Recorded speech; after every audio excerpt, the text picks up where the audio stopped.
This is Special Prosecutor Larry Klayman. I'm the only lawyer ever to obtain a court ruling that a president of the United States committed a crime. For truth, for competition. As a young lawyer, I helped break up AT&T. That's why you have all your cell phones today. For sovereignty, for the Republic. I'm the guy who at Judicial Watch, which I founded, uncovered the Chinagate scandal. Millions of dollars going to the Clinton campaign, corrupting our political system. For the privacy of citizens. And I'm the only guy to have enjoined the National Security Agency from mass surveillance on hundreds of millions of Americans. Tearing it up. I'm the son of meatpackers in Philadelphia, Pennsylvania. I know how to slice and dice. Bringing it back. We're going to take this country apart and put it back together again in the way envisioned by our founding fathers. It's not just talk. We're not just regurgitating news stories. Larry Klayman, special prosecutor, is making the news. And now, here's Larry. Welcome to this week's edition of Special Prosecutor with Larry Klayman, a very important show. A lot of things have been happening. Robert Mueller, the special counsel, smells blood. The congressional committees smell blood. They smell the blood of the president. These people are not friendly to President Donald J. Trump, not even the Senate Intelligence Committee run by the chairman, Richard Burr, Republican of North Carolina, ranking minority member, Mark Warner of Virginia. They're all closing in on him. And why is that? And then I'm going to get to what's been happening. We had the testimony earlier this week of the Attorney General designate, William Barr. We can call him Bill Barr. He wasted no time within a few seconds of effusively praising Special Counsel Robert Mueller, claiming that he's been a friend of 30 years, that he won't curtail the investigation, that there's no witch hunt, and that it would take a lot for anything to happen with regard to him taking action against Mueller. Consequently, this was a green light for Mueller to proceed. And the president, reportedly, who was watching the confirmation hearings, was caught by surprise.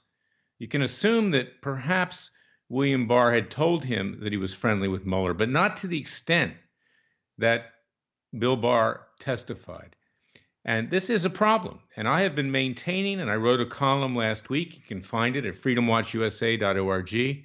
I recommended that that nomination be pulled, that Bob Barr, someone I've worked with, who's going to be on later in this show, is the person to have as Attorney General. He's independent. I worked with him when we introduced articles of impeachment against Bill Clinton in the late 90s. I worked with him on various other matters. He, in fact, introduced an impeachment report that I had prepared at Judicial Watch, which dealt with matters far beyond Monica Lewinsky. It went into the Chinagate scandal, the Travelgate scandal, the Filegate scandal, misuse of the Internal Revenue Service. He's somebody who, frankly, would police Robert Mueller and make sure things are going as planned and as properly should occur under his mandate and under our law and under our Constitution, but not this guy, Bill Barr. Bill Barr is establishment Republican. He was Attorney General for 2 years under President H.W. Bush, the Big Daddy. And he was a former CIA agent, and he was also head of the criminal division in the Justice Department. He is pure establishment. And if the president got himself into this fix by, again, drinking the Kool-Aid of the Republican establishment. Now, we know he's busy. We know that he's preoccupied. We know that he's under attack. And it's understandable that he can make mistakes. But he made a huge mistake with this one. And then why else is Robert Mueller and the Senate Intelligence Committee and the House Intelligence Committee and all these other committees that are pursuing the president, Democrat and Republican controlled in both chambers, why are they now emboldened? For another lawyer who represents President Trump, Rudy Giuliani. Now, Rudy's a nice guy. I know Rudy Giuliani. I've talked to him. But as I've said before, he's past his prime. And it's been reported that he has a few drinks before he goes on TV. He smokes a cigar. He wants to be a big shot. He thinks it's all about him, something that's going to be the crowning achievement of his career in defending President Donald Trump. But he goes on TV this week, and he's asked a question as to whether or not there are others in the Trump campaign that colluded with Russia. He was referring, of course, to Manafort, where it was allegedly revealed that Manafort had shared polling data with some Russian interests. Now, even if that happened, that's not illegal. But they're using that, the left, and those in the Republican establishment, the rhinos, the deep swamp in both parties, to stick it to the president to try to get the president impeached and possibly removed so they can run their establishment candidates for president in 2020. And it's not just the Democrats, it's the Republicans as well. People like Karl Rove would like nothing better than to have their candidate inserted in the presidency. You've got Mitt Romney, who was just elected senator after the president endorsed him. He double-crossed him within minutes and humiliated the president and told him he was unfit for office, in effect. So this is the dynamic. But Giuliani goes on, and in responding to a question whether the Trump campaign had colluded with Russia, he says, I don't know whether they have or they haven't. There may be people in there that did. That's in effect what he was saying. Of course, he had said the exact opposite months earlier, many, many times. I mean, the guy is just a loose cannon. He can't control what he's doing. And President Trump needs more than television lawyers to represent him. And that's all he's had. Television lawyers that want to get their face on TV, that want to make themselves even more famous, that are raking in the cash on the side, undoubtedly. And the president's being sold down the river. And of course, just last Friday, there were revelations that Michael Cohen was going to appear in front of Congress and testify that President Trump had ordered him to lie about the Trump's enterprises, their companies' dealings in trying to put up a hotel in Moscow, lie in front of a congressional committee. Now, that came out through BuzzFeed, which is ultra-leftist. It came out undoubtedly because the sleaziest lawyer in Washington, D.C., and I've come up against him and I sued him during the Clinton years, Lanny Davis, has become Michael Cohen's lawyer. Michael Cohen was led down the primrose path by Lanny Davis to harm the president, to have him impeached and ultimately removed. Lanny Davis, the former classmate of Bill and Hillary Clinton at Yale Law School, someone who ran interference for Bill Clinton during his administration, somebody who I was up against many times, someone who goes on TV and tries to pretend he's even-handed, but he's not. He is as sleazy as you come.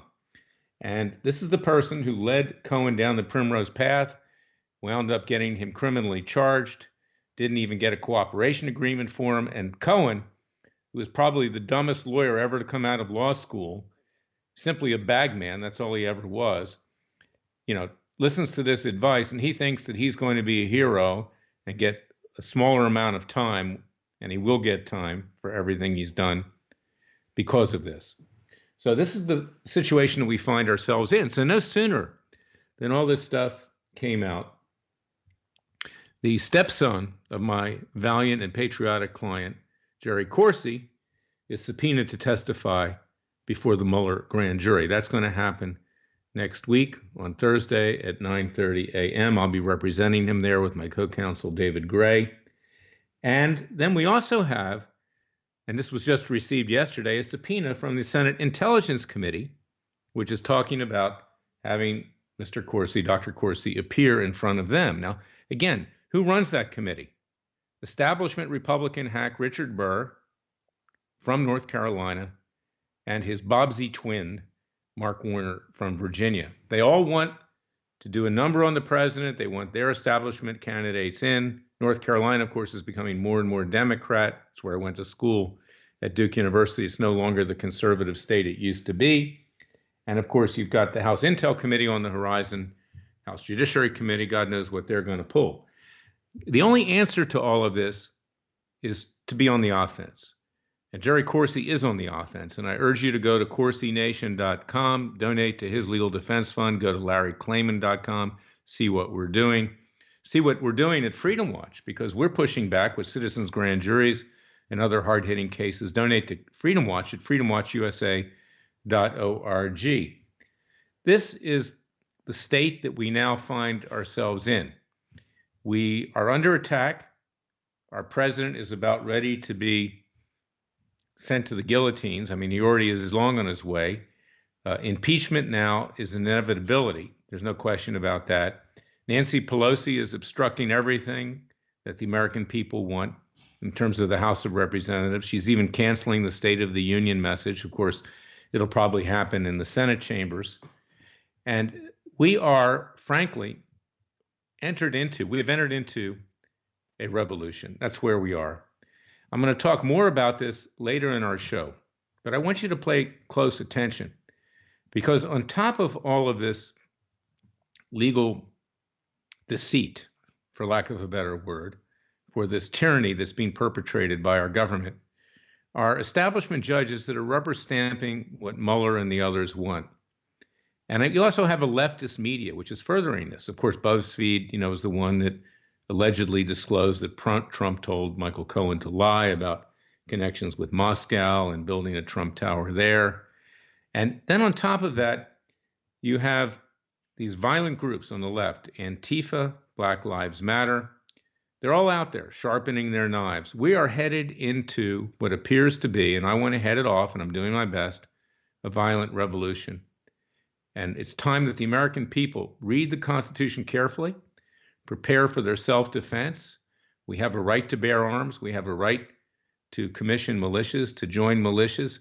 We do not want to be the one that starts it, and we do not want to provoke violence, but we want to be prepared in our own self-defense because I'm afraid that this country is coming unglued at the seams, and the predictions of Thomas Jefferson will ring true, who said that when the people fear the government, there's tyranny, but when the government fears the people, there's liberty. He predicted a revolution every other generation, and we have to prepare for that. So read the Second Amendment carefully. We're doing all we can in the courts, peacefully and legally. But if it comes to that, we have to be prepared for self-defense. I'll be right back with the second segment of Special Prosecutor with Larry Klayman. Until then, go to our website, freedomwatchusa.org, and contribute to our just cause.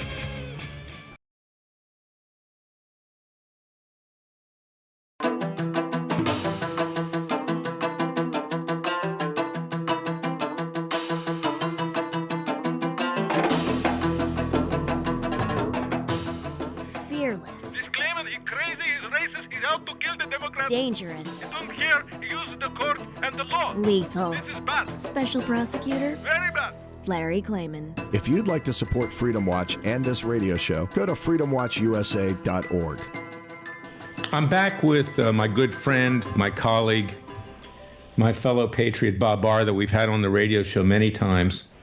Bob is a real gentleman. Maybe I'm less of a gentleman, for lack of a better word.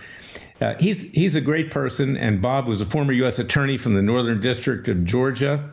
He was also a congressman, and I just want to get his take. I've come on strong with regard to William Barr. I didn't think it was right for him to immediately basically undercut the president, saying that Mueller's not conducting a witch hunt. I don't think it was right for him to effusively praise Bob Mueller, Bob. I mean, if you call him Bill Barr and then there's Bob Mueller, I guess we have Billy Bob at the same time. It seemed like they were joined at the hip. And I didn't think it was right to say that he was unlikely, to question what Mueller is doing. I mean, that's the impression that he gave. And that created a green light, as I've said in the earlier segment, for Mueller to come on strong with my client, Jerome Corsi, and others to continue this witch hunt. Yes, it is a witch hunt. I don't care what William Barr or Bill Barr, whatever you want to call him, said. And it gave a green light for the stepson of Dr. Corsi to be called in front of the Mueller grand jury next week, as well as to our then receiving the subpoena from the Senate Intel Committee. They smell blood. They smell that the president is weakened and the Republican establishment is cutting loose from the president. So I want, without talking about Bill Barr, because Bob knows him quite well, and of course, he's too much of a gentleman. I've endorsed Bob to become Attorney General for the president to pull the nomination of Bill Barr. I don't want to put him in between on that. But we need somebody who is independent. We need somebody who's fearless. And in my view, we don't need an establishment individual in there at this time when we have to clean up the Justice Department, return the rule of law to our alma mater, and restore some confidence in the American people that, in fact, our rule of law will be obeyed in this country. We don't have a dual system of justice. So I want to bring Bob in right now. Bob, give us your take on the Republican establishment, where you think they're headed, if you think they're going to stab the president in the back, if you think that they would like to run their establishment candidate in 2020. They've never liked him. They undercut him at every turn. Give us your thoughts on Lindsey Graham as head of the Judiciary Committee, and then we'll move on to other subjects because you're extremely knowledgeable about this type of thing and you've lived it, having been a congressman during the Clinton years. Well, thank you, Larry. It's always great to be on your show, and I very much appreciate what you do to keep the focus of the American people insofar as you reach them, and you reach an awful lot of people through your work, to keep their focus on the substance of the rule of law, the substance of the Constitution, and what it really means. I share your concern with the special counsel, Bob Mueller. And I've written about this, as you have, from the very beginning when Mueller was first appointed. I think it's highly inappropriate and a clear abuse of our judicial system to basically clothe a prosecutor with the law and the mandate to go find a crime. That's basically Mueller's charge. Go find a crime and take as long as you want, spend as much money as you want, look at whoever you want, whatever you want, find a crime. That certainly is not what you did when you were a federal prosecutor, and it certainly was not the way I saw my job and performed my job as the United States Attorney for the Northern District of Georgia. You don't go out and find a crime, and that's basically what we have with Mueller, and it's dragged on for going on 2 years now. I mean, they have some indictments, certainly. It's not hard to indict somebody. There are so many federal crimes. They're so complex and so far-reaching.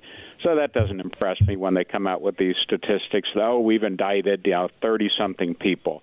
I don't find that impressive at all. What I find troubling is we have this individual with a cadre of however many prosecutors with subpoena power out there looking for a crime. I share your concern entirely with that, Larry.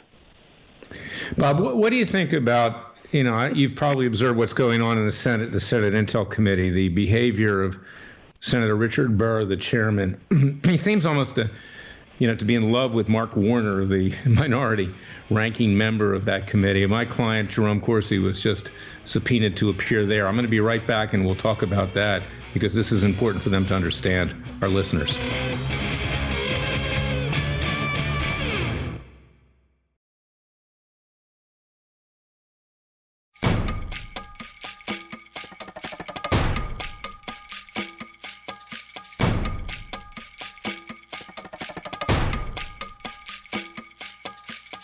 And now, 4 words that make corrupt politicians make wee-wee in their little pants. Transparency and the rule of law will be the touchstones of this presidency. But we have to pass the bill so that you can find out what is in it. Special Prosecutor Larry Klayman. Be the one who makes our country great again. Go to freedomwatchusa.org and donate. Bob, I want to pick it up with Senator Richard Burr. I sat in on some of the committee hearings on this so-called Russian collusion investigation, and I couldn't really figure out why a Republican chairman of the committee, of course, I knew in the back of my mind, would be so anti-Trump, would be so friendly with Senator Mark Warner, the Democrat, basically a political hack from Virginia. And he couldn't take his hands off of Warner. It was really weird. And they want to have my client, Dr. Jerome Corsi, who has been told that unless he lies under oath and accepts what they consider to be at the special counsel's office a sweetheart plea deal where he won't do any time but plead to one count of a perjury charge, that he will be put away in effect for life. He's already 72. And, a thorough investigation's been done. All of these documents have been provided to Mueller. In fact, we offered more just in the last few days. And yet you have the Senate Intel Committee bringing Corsi in front of them, asking for the same stuff, wanting to do closed-door testimony, and basically harassing him. How do you explain that, Bob? You've been in Congress. What's going on? In the Senate, Larry, it's a number of things. One is the culture of the Senate, and I saw this, and you certainly did also, since you were very much involved in trying to bring former President Bill Clinton to justice. We saw during the impeachment trial in the Senate, the most important thing to senators is to be nice, to talk with each other, sometimes interminably. That talk is more important than the substance of what they do. Now, certainly, the Democrats, as we saw during the Kavanaugh hearing last fall, can go off the rails completely, and we've seen that from time to time. We saw that with the Bork and the Clarence Thomas hearings a generation ago, and we saw it just last year. But by and large, and we see this particularly, Larry, on the Intelligence Committee, the primary purpose is to be nice and provide a facade that everybody is getting along, everything is fine. And yet what's going on beneath the surface is using the power, sometimes repetitive power, one committee after another committee, trying to wear a citizen down, wear down a witness, reduce their capability financially and time-wise to continue to defend themselves, in the hopes that they'll cave in and flip on somebody to provide more information for the government so they can then go after somebody else. It's an abuse of not only the prosecutorial system, but it's an abuse of the power that the Congress has. Well, Bob, why would the Republican chairman, Richard Burr, be part of trying to take down the President of the United States? I mean, that's what he's doing. There's no need for them to keep pushing on if they have such great confidence in Special Counsel Robert Mueller. It's what you put your finger on just a few minutes ago in our prior segment, Larry, and that is the establishment. The power of the establishment can never be overestimated. It is extremely powerful. The establishment 2 generations ago did everything it could to prevent Ronald Reagan from becoming president, because they knew that by and large they couldn't manipulate him, they couldn't control him. He was independent, and we see it with Trump. The establishment does not like Trump. The swamp is trying to swallow him, and you see that not only with the so-called dark state movement or activity in the executive branch, but in the Congress as well. And they are trying to undermine him, even as they try and present a facade that they are not trying to go after him. They are. Bob, we take a look at the House of Representatives, where you've had a lot of experience, notwithstanding what Pelosi's been doing this week at trying to thwart the State of the Union message. We have the Republican establishment there run by Kevin McCarthy, who is the minority leader in the House of Representatives. I don't know how this guy, ever came to be the minority leader. This is somebody who, when the House was controlled by Republicans, and in terms of the Benghazi investigation, said publicly to the media that this was just a political attempt to harm Hillary Clinton. I mean, does this guy have an IQ over 50? And this week, I know Steve King. Steve King's not a racist. Perhaps Steve King said something that was taken out of context. They remove his committeeships that he's on. They humiliate him. They basically castrate him. And they eat their own. And this guy looks like he just wants to be, a good guy and get along to go along. What do you know about Kevin McCarthy? And what do you know about what the Republicans are doing in the minority in the House of Representatives today? Well, what they're doing in the minority, probably it's the same thing they did in the majority. From a substantive standpoint, nothing. But you mentioned Steve King, a friend of mine from Western Iowa, and what the Republicans are doing to him is bad enough, what they're doing to him personally, but what they're really doing is they're thumbing their nose at his constituents. they're punishing his constituents, the good men and women, the voters of his district in California, because he said something that they don't like. So they've taken away the ability of a representative elected by the people of his district in Iowa. They've taken away their ability to have their voice heard in the committees, which is, is where most of the work of the Congress gets done. That is important to the people of the district. It's in your committee work and your subcommittee work. It's not just voting on the floor of the House. It's outrageous. It's similar to what the NCAA did to Penn State several years ago. They punished the entire school, the entire football team, for the sins of one or two of the coaches. I thought at the time this is ridiculous to punish the school, which had nothing to do with the alleged offenses by one or two individuals. And here the Congress is doing the exact same thing. They're punishing the constituents in Iowa because their representative, Steve King, said something that the leadership of the Republican Party didn't like. And yet on the other side of the aisle, you have the Muslim American woman from, I forget where her district is, in Michigan somewhere, using the foulest of language, highly inappropriate language publicly, to refer directly to the President of the United States, and nothing happens to her. Well, and that's notwithstanding the anti-Semitic remarks she's also made, as well as another Muslim congressman. It seems to me, Bob, that if you're a minority these days, I'm in favor of equal rights, I know you are too, that you have more rights than the so-called majority. Of course, whites and others are not going to be the majority much longer. So I think it's important right now that we get an equilibrium here, that everybody's treated the same. But the Republicans run away from anything. They're so afraid of being called racist or anti-minority that they'll literally fall on their own sword and eat their own because they're so afraid of the leftist media branding them as racist. And I'm tired of hearing the term racist. It's lost its meaning anymore. Yeah, there are racists. You have Louis Farrakhan, you have Al Sharpton, you have a bunch of others, but they're not racist, you see.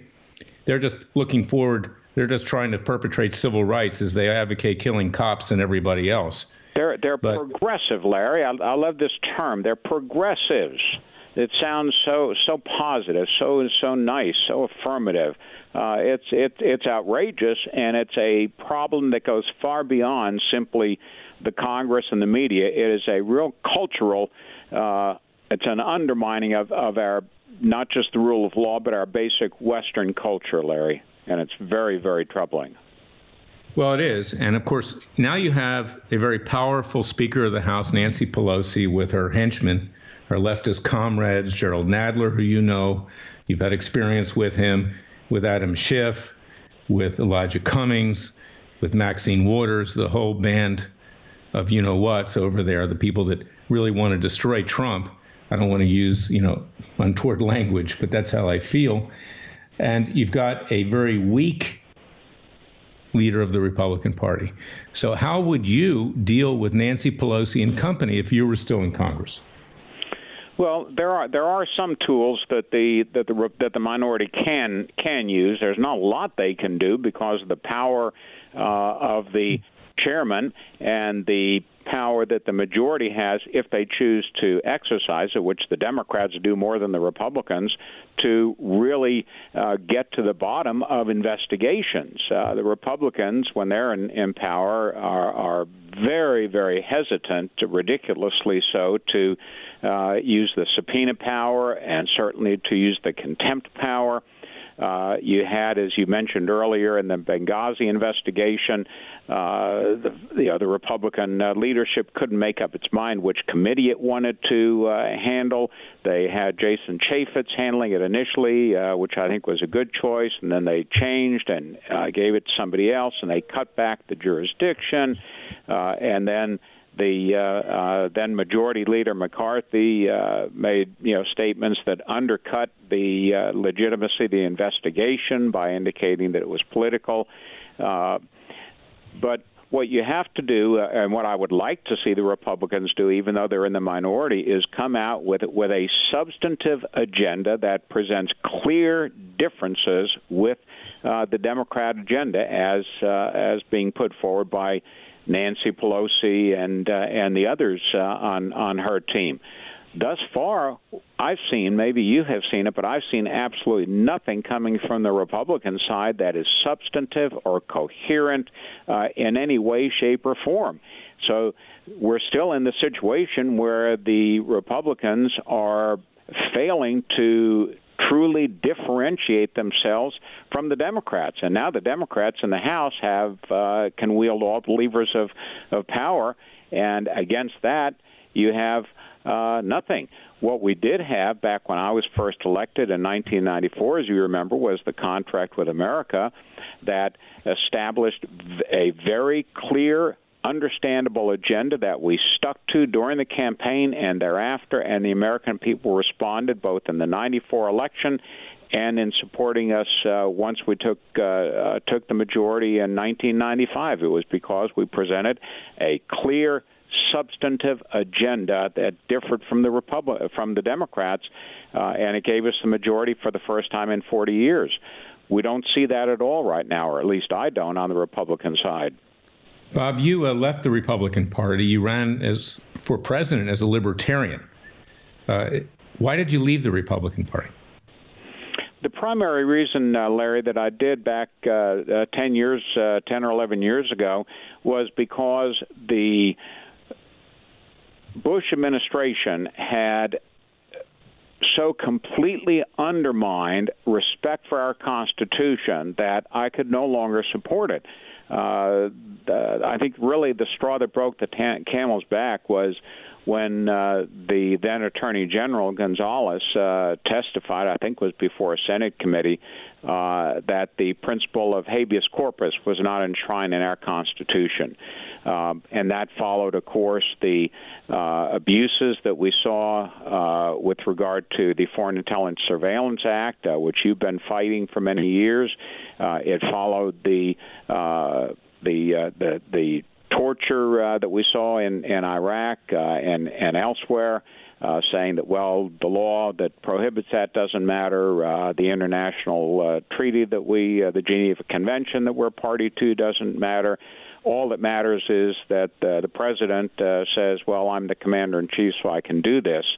And I just could no longer support a party that displayed utter disregard for the most fundamental underpinnings of not only our constitutional system, but Western civilization, the concept, the principle of habeas corpus, for heaven's sake.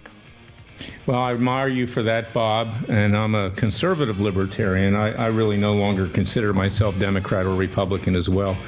I want to thank you for coming on. We're going to have you back again soon, and thank you for everything that you've done for this country. God bless you.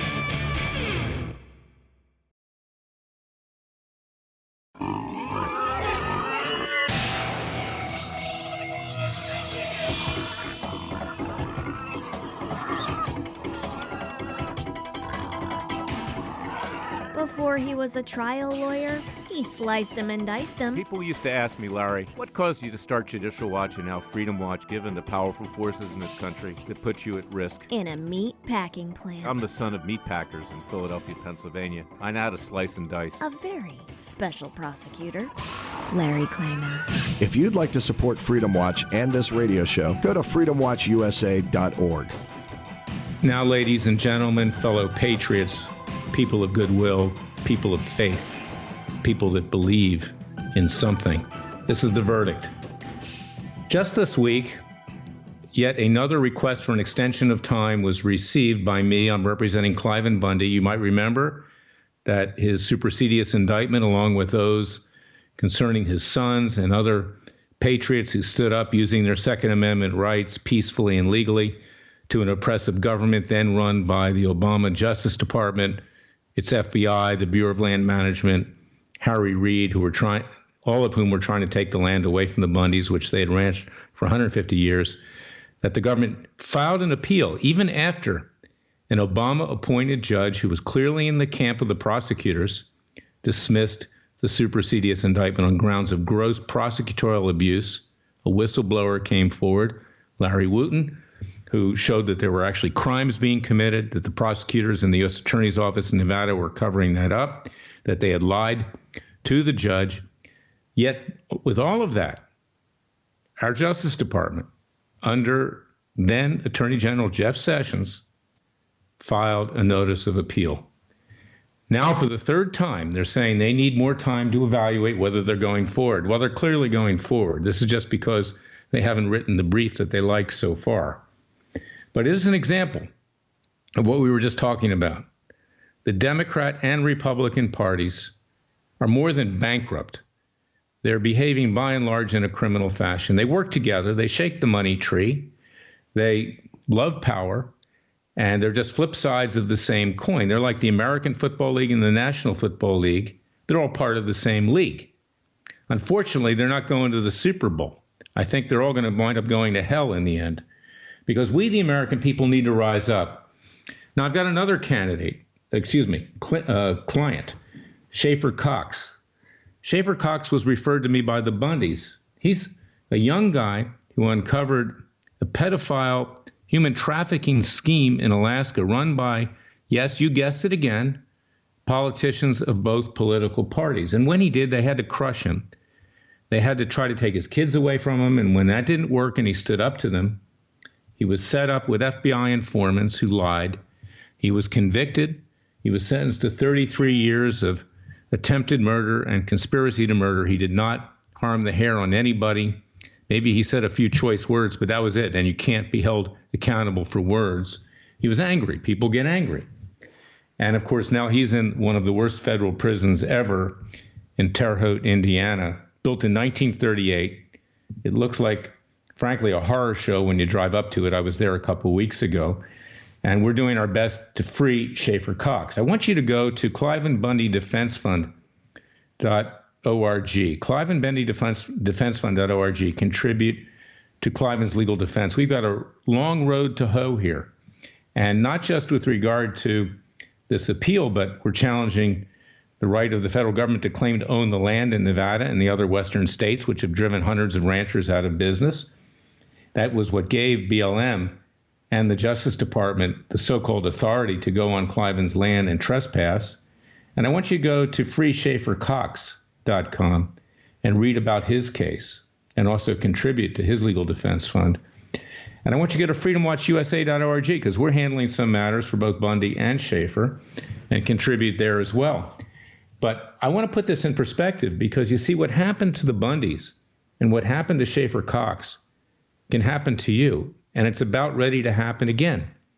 This ever-powerful federal government, state governments, thinking that they're smarter than everybody else, thinking that they're above the American people, thinking that they're above the law and the Constitution, have wreaked tyranny on the 50 states. And that is why I wrote a column, which you'll find at freedomwatchusa.org and at WND.com this weekend, about the Second Amendment. We have the right to commission militias. We have the right to bear arms.